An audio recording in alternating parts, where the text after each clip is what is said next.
Hey guys, it's me, Will, and I'd like to talk about my module for the day. The theories that I think that sometimes I need to work on, but I think these three theories together kind of formulate what I feel like is a framework for student development. The first theory I think that's very important is actually the theory of moral. The Kohlberg theory of moral development, and that's how people create their moral code and things like that. A lot of students, when they go into school, they follow the rules because they're like, I don't want to get in trouble, or that this is their moral code because this is right for them because it succeeds for them and what's like that. But over time, either it sometimes stays the same, but a lot of times it changes because of how students, work, and they see the people that are around them being affected, and they form a sort of social justice. And that's when they have their own moral code, and it changes over time. And you can see that with students with freshmen, they first come out here and they're like, what benefits me, and what's the way I get out of trouble? And that's my moral code. Those are the bad things. What are the good things? And they start growing into that type of way. You see that with more first-year students. You can even see, I saw it with my own, with a lot of my first-year students with that type of idea. What is this and what's wrong? But then again, there's still a little bit of differences because sometimes people will still have the same theories despite going through those stages. So there's still some problems with that framework, but that's one of the things I thought was very interesting. The next one is Schlossberg's theory of transitional theory, which is talking about how they deal with transition and what they believe is transition in their life. And college is a transitional period for most students. Sometimes they know it's going to be a transition. Sometimes they do not know it's a transition.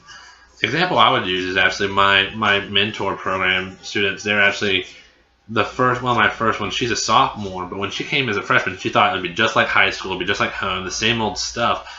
But she ended up struggling, and that's sometimes the impact of this type of stuff if they don't understand. And she didn't think of it as a transitional type thing.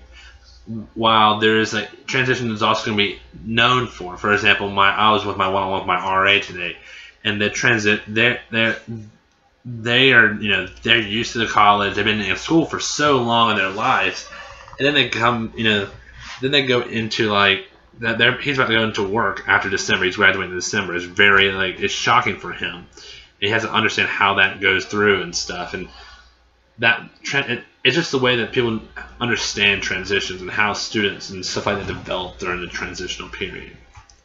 The last theory I thought was very, very, very important, I think, for this module is Perry's theory of ethical and intellectual development. I think it's good for us as advisors because you want to understand about advising situations. This is actually one of the perfect theories to understand. A lot of students, they come in, they have this duality type approach to learning, or just their moral values. They're like, this is right, this is wrong, this is how we live life, black and white society.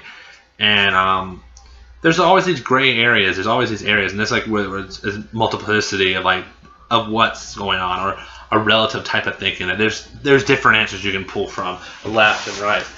And I think it's really, I can see this with my mentees with studying tips and how they're supposed to do schoolwork and things like that. I see it a lot with my student organization. I work with this area chapters for each residential area, and I can see that they want to know what we're supposed to do and what we're not supposed to do. As an advisor, you're supposed to tell them, this is your thing, this is what you have to do, you have as many opportunities. There's no right or wrong answer, and that's the one thing they will have to develop. And that's when the students develop more and more about this reasoning and say, wait a minute, there isn't a right and wrong answer. This is our way of showing what we can do there. And the things we have to understand is which I'm trying to work with one of my students in this organization, is that everyone might have different answers, but there's right answer for multiple different areas, and you have to understand that. And a lot of students, that's the biggest problem for them and things like that. But that's pretty much my whole point. There's a lot. If it wasn't for these, there's always a little bit differences in understanding them. But that's all I have to say about the theories that we talked about this week, and I'm looking forward to all of your guys' responses. Thank you guys so much, and have a great weekend.